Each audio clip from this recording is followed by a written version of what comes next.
Сәлем достар, менің арнама қош келдіңіздер. Бүгін біз сіздермен курица в белом соусе жасаймыз. Тауық еті сметана майонез соуспен жасалған. Өте дәмді, керемет болып шығады. Міндетті түрде осы рецептпен жасап көріңіздер. 300 грамм майонезге 150 грамм сметана, жарты стакан су құямыз да толығымен араластырып шығамыз. Тұзды дәм тұзына қарап қосыңыздар, 1 штук сарымсақ қоссаңыздар да болады. Қызып тұрған майға, табамызға 2 штук пиязымызды тураймыз. Толығымен араластырып шығамыз. Пиязымыз қызарғанынша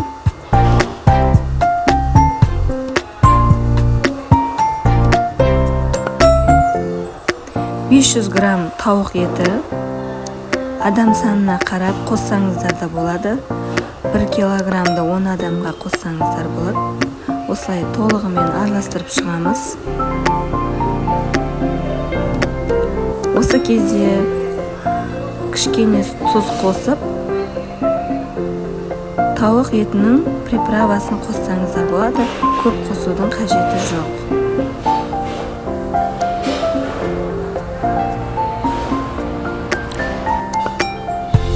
Толығымен жақсылап қуырып аламыз. Тауық етіміз кішкене өлгеннен кейін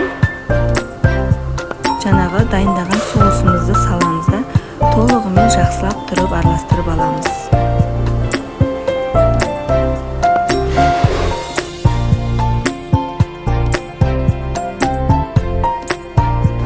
Тағы жарты стакан су құйып толығымен араластырып шығамыз.